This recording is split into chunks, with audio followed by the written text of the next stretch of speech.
ನಮಸ್ಕಾರ ಸ್ನೇಹಿತರೆ, ನಮ್ಮ ಚಾನಲ್ಗೆ ನಿಮ್ಮೆಲ್ಲರಿಗೂ ಸ್ವಾಗತ. ವರಮಹಾಲಕ್ಷ್ಮಿ ವ್ರತದ ಶುಭ ಸಂದರ್ಭದಲ್ಲಿ ಪ್ರತಿಯೊಬ್ಬ ಮಹಿಳೆಯು ತಾಯಿ ಮಹಾಲಕ್ಷ್ಮಿಯನ್ನು ಭಕ್ತಿಯಿಂದ ಮನೆಗೆ ಆಹ್ವಾನಿಸಿ ಕಳಸದಲ್ಲಿ ದೇವಿಯ ಸಾನ್ನಿಧ್ಯವನ್ನು ಸ್ಥಾಪಿಸುತ್ತಾರೆ. ಆದರೆ ಕಳಸದಲ್ಲಿ ಯಾವ ವಸ್ತುಗಳನ್ನು ಇಡಬೇಕು, ಯಾವ ವಸ್ತುಗಳು ಮಂಗಳಕರವೆಂದು ಪರಿಗಣಿಸಲಾಗುತ್ತದೆ, ಕಳಸದಲ್ಲಿ ಇಡುವ ಪ್ರತಿಯೊಂದು ವಸ್ತುವಿನ ಹಿಂದಿರುವ ಧಾರ್ಮಿಕ ಸಂಕೇತವೇನು, ಇವೆಲ್ಲವನ್ನು ಇಂದು ಈ ವಿಡಿಯೋದಲ್ಲಿ ವಿವರವಾಗಿ ತಿಳಿದುಕೊಳ್ಳೋಣ. ವಿಡಿಯೋವನ್ನು ಕೊನೆಯವರೆಗೂ ನೋಡಿ, ಏಕೆಂದರೆ ನಾವು ಹೇಳಲಿರುವ ಕೆಲವು ವಸ್ತುಗಳು ಲಕ್ಷ್ಮೀ ಪೂಜೆಯಲ್ಲಿ ವಿಶೇಷ ಸ್ಥಾನವನ್ನು ಹೊಂದಿವೆ. ಮತ್ತು ಈ ವಿಡಿಯೋ ನಿಮಗೆ ಇಷ್ಟವಾದರೆ ಶ್ರೀ ಮಹಾಲಕ್ಷ್ಮಿ ಕೃಪೆ ನಮ್ಮೆಲ್ಲರ ಮೇಲೆ ಇರಲಿ ಎಂದು ಕಮೆಂಟ್ ಮಾಡಿ. ಬೆಳ್ಳಿ ಅಥವಾ ಚಿನ್ನದ ನಾಣ್ಯ. ಮೊದಲನೆಯದಾಗಿ ಕಳಸದಲ್ಲಿ ಇಡಬಹುದಾದ ಮಂಗಳಕರ ವಸ್ತು ಎಂದರೆ ಬೆಳ್ಳಿ ಅಥವಾ ಚಿನ್ನದ ನಾಣ್ಯ. ನಾಣ್ಯವನ್ನು ಸಾಮಾನ್ಯವಾಗಿ ಸಂಪತ್ತು ಮತ್ತು ಸಮೃದ್ಧಿಯ ಸಂಕೇತವಾಗಿ ನೋಡಲಾಗುತ್ತದೆ. ವರಮಹಾಲಕ್ಷ್ಮಿ ಪೂಜೆಯಲ್ಲಿ ನಾಣ್ಯವನ್ನು ಬಳಸುವುದರಿಂದ ಮನೆಯಲ್ಲಿ ಧನಸಂಪತ್ತು ಸದಾ ವೃದ್ಧಿಯಾಗಲಿ ಎಂಬ ಸಂಕಲ್ಪವನ್ನು ಮಾಡಲಾಗುತ್ತದೆ. ಚಿನ್ನ ಅಥವಾ ಬೆಳ್ಳಿಯ ನಾಣ್ಯ ಇಲ್ಲದಿದ್ದರೆ ನಿಮ್ಮ ಮನೆಯಲ್ಲಿ ಇರುವ ಶುದ್ಧವಾದ ಸಾಮಾನ್ಯ ನಾಣ್ಯವನ್ನು ಪೂಜೆಯಲ್ಲಿ ಬಳಸಬಹುದು. ಎರಡನೆಯದು ಕಮಲದ ಬೀಜ. ಮಹಾಲಕ್ಷ್ಮಿ ದೇವಿಯೊಂದಿಗೆ ಕಮಲಕ್ಕೆ ವಿಶೇಷವಾದ ಸಂಬಂಧವಿದೆ. ಕಮಲವು ಕೆಸರಿನಲ್ಲಿ ಬೆಳೆದರೂ ತನ್ನ ಸೌಂದರ್ಯ ಮತ್ತು ಪವಿತ್ರತೆಯನ್ನು ಕಾಪಾಡಿಕೊಳ್ಳುತ್ತದೆ. ಅದೇ ರೀತಿ ನಮ್ಮ ಜೀವನದಲ್ಲೂ ಎಷ್ಟೇ ಕಷ್ಟಗಳು ಬಂದರೂ ಮನಸ್ಸನ್ನು ಶುದ್ಧವಾಗಿಟ್ಟುಕೊಳ್ಳಬೇಕು ಎಂಬ ಸಂದೇಶವನ್ನು ಕಮಲ ನೀಡುತ್ತದೆ. ಆದ್ದರಿಂದ ಕಮಲದ ಬೀಜವನ್ನು ಲಕ್ಷ್ಮಿ ಆರಾಧನೆಯಲ್ಲಿ ಮಂಗಳಕರವೆಂದು ಪರಿಗಣಿಸಲಾಗುತ್ತದೆ. ಮೂರನೆಯದು ಹಳದಿ ಕವಡೆ. ಕವಡೆಗಳನ್ನು ಕೆಲವು ಲಕ್ಷ್ಮೀ ಆರಾಧನಾ ಸಂಪ್ರದಾಯಗಳಲ್ಲಿ ಸಂಪತ್ತು ಮತ್ತು ಸಮೃದ್ಧಿಯ ಸಂಕೇತವಾಗಿ ಬಳಸಲಾಗುತ್ತದೆ. ವಿಶೇಷವಾಗಿ ಹಳದಿ ಬಣ್ಣವು ಮಂಗಳ, ಸೌಭಾಗ್ಯ ಮತ್ತು ಸಮೃದ್ಧಿಯ ಸಂಕೇತವಾಗಿದೆ.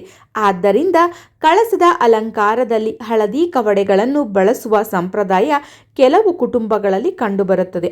ನಾಲ್ಕನೆಯದು ಗೋಮತಿ ಚಕ್ರ. ಗೋಮತಿ ಚಕ್ರವನ್ನು ಧಾರ್ಮಿಕ ನಂಬಿಕೆಗಳಲ್ಲಿ ವಿಷ್ಣುವಿನ ಸುದರ್ಶನ ಚಕ್ರದ ಸಂಕೇತವಾಗಿ ಪರಿಗಣಿಸಲಾಗುತ್ತದೆ. ಇದನ್ನು ಮನೆಯ ರಕ್ಷಣೆ ಮತ್ತು ಶುಭ ಶಕ್ತಿಯ ಸಂಕೇತವಾಗಿ ಪೂಜಿಸುವ ಸಂಪ್ರದಾಯವಿದೆ. ವರಮಹಾಲಕ್ಷ್ಮಿ ಪೂಜೆಯಲ್ಲಿ ಇದನ್ನು ಸೇರಿಸುವುದರಿಂದ ಮನೆಯಲ್ಲಿ ಶುಭದ ವಾತಾವರಣ ಇರಲಿ ಎಂಬ ಸಂಕಲ್ಪ ಮಾಡಬಹುದು. ಐದನೆಯದು ಸಣ್ಣ ಶಂಖ. ಶಂಖವು ವಿಷ್ಣುವಿನೊಂದಿಗೆ ಸಂಬಂಧ ಹೊಂದಿರುವ ಅತ್ಯಂತ ಪವಿತ್ರ ವಸ್ತು. ಲಕ್ಷ್ಮೀ ದೇವಿಯು ಮಹಾವಿಷ್ಣುವಿನೊಂದಿಗೆ ಸಂಬಂಧ ಹೊಂದಿರುವುದರಿಂದ ಲಕ್ಷ್ಮೀ ಪೂಜೆಯಲ್ಲಿ ಶಂಖಕ್ಕೆ ವಿಶೇಷ ಸ್ಥಾನವಿದೆ. ಶಂಖನಾದವನ್ನು ಶುಭ ಮತ್ತು ಪವಿತ್ರತೆಯ ಸಂಕೇತವಾಗಿ ಪರಿಗಣಿಸಲಾಗುತ್ತದೆ. ಕಳಸದಲ್ಲಿ ಸಣ್ಣ ಶಂಖವನ್ನು ಇಡುವ ಸಂಪ್ರದಾಯ ನಿಮ್ಮ ಕುಟುಂಬದಲ್ಲಿದ್ದರೆ ಮಾತ್ರ ಅದನ್ನು ಬಳಸಬಹುದು. ಆರನೆಯದು ಅರಿಶಿನದ ಕೊಂಬು. ಅರಿಶಿನ ಎಂದರೆ ಮಂಗಳ. ಹಿಂದೂ ಸಂಪ್ರದಾಯದಲ್ಲಿ ಅರಿಶಿನವನ್ನು ಸೌಭಾಗ್ಯ, ಪವಿತ್ರತೆ ಮತ್ತು ಶುಭ ಕಾರ್ಯದ ಸಂಕೇತವಾಗಿ ಬಳಸಲಾಗುತ್ತದೆ. ವಿಶೇಷವಾಗಿ ವರಮಹಾಲಕ್ಷ್ಮಿ ವ್ರತದಲ್ಲಿ ಅರಿಶಿನಕ್ಕೆ ಅತ್ಯಂತ ಮಹತ್ವವಿದೆ. ಆದ್ದರಿಂದ ಕಳಸ ಪೂಜೆಯಲ್ಲಿ ಅರಿಶಿನದ ಕೊಂಬನ್ನು ಬಳಸುವುದು ಮಂಗಳಕರವೆಂದು ಪರಿಗಣಿಸಲಾಗಿದೆ. ಏಳನೆಯದು ಇಡೀ ಅಡಿಕೆ. ಪೂಜಾ ವಿಧಿಗಳಲ್ಲಿ ಅಡಿಕೆಯನ್ನು ಸಂಕಲ್ಪ ಮತ್ತು ಪೂರ್ಣತೆಯ ಸಂಕೇತವಾಗಿ ಬಳಸುವ ಸಂಪ್ರದಾಯವಿದೆ. ಅಡಿಕೆಯನ್ನು ದೇವರ ಮುಂದೆ ಇಟ್ಟು ಪೂಜಿಸುವುದು ಅನೇಕ ಶುಭ ಕಾರ್ಯಗಳಲ್ಲೂ ಕಂಡುಬರುತ್ತದೆ. ಆದ್ದರಿಂದ ಕಳಸದಲ್ಲಿಯೂ ಅಡಿಕೆಯನ್ನು ಸೇರಿಸಬಹುದು. ಎಂಟನೆಯದು ಕರ್ಪೂರ. ಕರ್ಪೂರದ ಪರಿಮಳ ಮತ್ತು ದೀಪಾರಾಧನೆಗೆ ಪೂಜೆಯಲ್ಲಿ ವಿಶೇಷ ಸ್ಥಾನವಿದೆ. ಕರ್ಪೂರದ ಆರತಿಯನ್ನು ದೇವರಿಗೆ ಸಮರ್ಪಿಸುವುದು ಸಾಮಾನ್ಯ ಸಂಪ್ರದಾಯ. ಆದರೆ ಒಂದು ಮುಖ್ಯ ವಿಷಯ, ಕರ್ಪೂರವನ್ನು ಕಳಸದ ನೀರಿನಲ್ಲಿ ಹಾಕಿ ಕುಡಿಯಬಾರದು. ಕರ್ಪೂರವನ್ನು ಪೂಜೆಯ ಸಮಯದಲ್ಲಿ ಪ್ರತ್ಯೇಕವಾಗಿ ಬಳಸುವುದು ಸೂಕ್ತ. ನಿಮ್ಮ ಕುಟುಂಬದ ಪೂಜಾ ಪದ್ಧತಿಯಂತೆ ಇದನ್ನು ಅನುಸರಿಸಿ. ಒಂಬತ್ತನೆಯದು ಲವಂಗ. ಲವಂಗವು ಪರಿಮಳಯುಕ್ತವಾದ ಮಸಾಲೆ ಪದಾರ್ಥ. ಕೆಲವು ಪೂಜಾ ಸಂಪ್ರದಾಯಗಳಲ್ಲಿ ಲವಂಗವನ್ನು ಮಂಗಳಕರ ವಸ್ತುಗಳಾಗಿ ಬಳಸಲಾಗುತ್ತದೆ. ಲವಂಗದ ಸುಗಂಧವು ಪೂಜಾ ವಾತಾವರಣವನ್ನು ಮತ್ತಷ್ಟು ಭಕ್ತಿಭಾವದಿಂದ ತುಂಬುತ್ತದೆ. ಹತ್ತನೆಯದು ಏಲಕ್ಕಿ. ಏಲಕ್ಕಿಯೂ ಸಹ ಸುಗಂಧಭರಿತವಾದ ಮಂಗಳ ದ್ರವ್ಯವಾಗಿ ಪೂಜಾ ಸಂದರ್ಭದಲ್ಲಿ ಬಳಸಲಾಗುತ್ತದೆ. ಇದನ್ನು ದೇವರಿಗೆ ಸಮರ್ಪಿಸುವ ಪದ್ಧತಿ ಹಲವು ಕುಟುಂಬಗಳಲ್ಲಿದೆ. ಕಳಸ ಪೂಜೆಯಲ್ಲಿ ಬಳಸುವ ವಸ್ತುಗಳ ಪಟ್ಟಿಯಲ್ಲಿ ಏಲಕ್ಕಿಯನ್ನು ಸೇರಿಸಬಹುದು. 11ನೆಯದು ಅಕ್ಷತೆ. ಅರಿಶಿನ ಮಿಶ್ರಿತ ಅಕ್ಕಿಯನ್ನು ಅಕ್ಷತೆ ಎಂದು ಕರೆಯಲಾಗುತ್ತದೆ. ಅಕ್ಕಿ ಎಂದರೆ ಧಾನ್ಯ ಮತ್ತು ಸಮೃದ್ಧಿಯ ಸಂಕೇತ. ಅಕ್ಷತೆಯನ್ನು ಪೂಜೆಯಲ್ಲಿ ದೇವರಿಗೆ ಸಮರ್ಪಿಸುವುದರ ಜೊತೆಗೆ ಆಶೀರ್ವಾದದ ಸಮಯದಲ್ಲೂ ಬಳಸಲಾಗುತ್ತದೆ. ವರಮಹಾಲಕ್ಷ್ಮಿ ಪೂಜೆಯಲ್ಲಿ ಅಕ್ಷತೆಗೆ ವಿಶೇಷ ಮಹತ್ವವಿದೆ. 12ನೆಯದು ರತ್ನ ಅಥವಾ ನವರತ್ನ. ನವರತ್ನಗಳನ್ನು ನವಗ್ರಹಗಳೊಂದಿಗೆ ಸಂಬಂಧಿಸಿ ನೋಡುವ ಧಾರ್ಮಿಕ ಸಂಪ್ರದಾಯವಿದೆ. ನವರತ್ನಗಳನ್ನು ಹೊಂದಿರುವವರು ಅವುಗಳನ್ನು ಪೂಜೆಯಲ್ಲಿ ಬಳಸಬಹುದು. ಆದರೆ ನವರತ್ನ ಇಲ್ಲದಿದ್ದರೆ ಅದಕ್ಕಾಗಿ ದುಬಾರಿ ವಸ್ತುಗಳನ್ನು ಖರೀದಿಸುವ ಅವಶ್ಯಕತೆ ಇಲ್ಲ. ಪೂಜೆಯಲ್ಲಿ ಮುಖ್ಯವಾದದ್ದು ಭಕ್ತಿ ಮತ್ತು ಶ್ರದ್ಧೆ. 13ನೆಯದು ತಾವರೆ ಹೂವು. ತಾವರೆ ಹೂವು ಮಹಾಲಕ್ಷ್ಮಿಯ ಸ್ವರೂಪ. ಲಕ್ಷ್ಮೀ ದೇವಿಯ ಚಿತ್ರ ಅಥವಾ ವಿಗ್ರಹಗಳಲ್ಲಿ ತಾವರೆ ಹೂವಿನ ಸ್ಥಾನವನ್ನು ನಾವು ಸಾಮಾನ್ಯವಾಗಿ ನೋಡುತ್ತೇವೆ. ಆದ್ದರಿಂದ ಸಾಧ್ಯವಾದರೆ ತಾವರೆ ಹೂವನ್ನು ದೇವಿಗೆ ಸಮರ್ಪಿಸಿ. ತಾವರೆ ಸಿಗದಿದ್ದರೆ ನಿಮ್ಮ ಕುಟುಂಬದ ಸಂಪ್ರದಾಯದಲ್ಲಿ ಅನುಮತಿಸಿರುವ ಪರ್ಯಾಯ ಹೂವನ್ನು ಬಳಸಬಹುದು.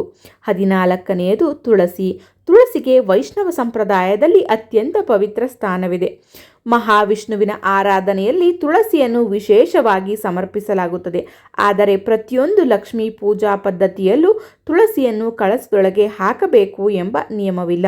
ಆದ್ದರಿಂದ ನಿಮ್ಮ ಮನೆಯ ಆಚರಣೆ ಅಥವಾ ಪುರೋಹಿತರ ಮಾರ್ಗದರ್ಶನದಂತೆ ಬಳಸುವುದು ಉತ್ತಮ. 15ನೆಯದು ಶ್ರೀಗಂಧ.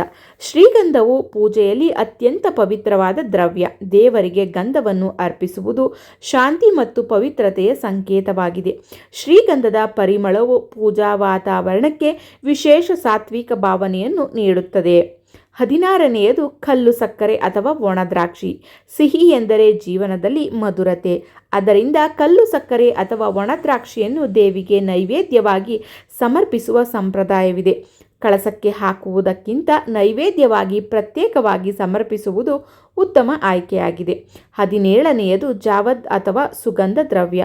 ಪೂಜಾ ಸಂದರ್ಭದಲ್ಲಿ ಸುಗಂಧಕ್ಕೆ ವಿಶೇಷ ಸ್ಥಾನವಿದೆ. ದೈವಿಕ ವಾತಾವರಣ ನಿರ್ಮಾಣ ಮಾಡಲು ಗಂಧ, ಹೂವು ಮತ್ತು ಸುಗಂಧ ದ್ರವ್ಯಗಳನ್ನು ಬಳಸಲಾಗುತ್ತದೆ. ಜಾವದ್ ನಿಮ್ಮ ಕುಟುಂಬದ ಪೂಜಾ ಸಂಪ್ರದಾಯದಲ್ಲಿದ್ದರೆ ಸ್ವಲ್ಪ ಪ್ರಮಾಣದಲ್ಲಿ ಬಳಸಬಹುದು. 18ನೆಯದು ಗಂಗಾಜಲ. ಗಂಗಾಜಲವನ್ನು ಹಿಂದೂ ಸಂಪ್ರದಾಯದಲ್ಲಿ ಅತ್ಯಂತ ಪವಿತ್ರವೆಂದು ಪರಿಗಣಿಸಲಾಗುತ್ತದೆ. ಕಳಸದ ನೀರಿಗೆ ಕೆಲವು ಹನಿ ಗಂಗಾಜಲವನ್ನು ಸೇರಿಸಿ ಅದನ್ನು ಪವಿತ್ರತೆಯ ಜಲವೆಂದು ಪೂಜಿಸುವ ಸಂಪ್ರದಾಯವಿದೆ. ಗಂಗಾಜಲ ಲಭ್ಯವಿಲ್ಲದಿದ್ದರೂ ಚಿಂತಿಸಬೇಕಾಗಿಲ್ಲ. ಶುದ್ಧ ನೀರನ್ನು ಭಕ್ತಿಯಿಂದ ಕಳಸದಲ್ಲಿ ತುಂಬಿಸಿ ದೇವರನ್ನು ಆಹ್ವಾನ ಮಾಡಬಹುದು. 19ನೆಯದು ಬೆಲ್ಲ. ಬೆಲ್ಲವು ಮಧುರತೆಯ ಸಂಕೇತ. ಜೀವನದಲ್ಲಿ ಸಿಹಿ, ಸಂತೋಷ ಮತ್ತು ಶುಭ ಕಾರ್ಯಗಳು ಹೆಚ್ಚಾಗಲಿ ಎಂಬ ಸಂಕಲ್ಪದಿಂದ ಬೆಲ್ಲವನ್ನು ನೈವೇದ್ಯವಾಗಿ ಸಮರ್ಪಿಸಬಹುದು. ಪೂಜೆಯಲ್ಲಿ ಬಳಸುವ ಪ್ರಮಾಣವು ಸಣ್ಣದಾಗಿರಬಹುದು. 20ನೆಯದು ಸಾಸಿವೆ. ಕೆಲವು ಜಾನಪದ ಮತ್ತು ಪೂಜಾ ಸಂಪ್ರದಾಯಗಳಲ್ಲಿ ಸಾಸಿವೆಯನ್ನು ರಕ್ಷಣಾತ್ಮಕ ಸಂಕೇತವಾಗಿ ಬಳಸಲಾಗುತ್ತದೆ.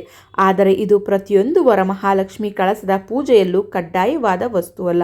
ನಿಮ್ಮ ಕುಟುಂಬದ ಆಚರಣೆಯಲ್ಲಿ ಇದ್ದರೆ ಮಾತ್ರ ಬಳಸುವುದು ಉತ್ತಮ.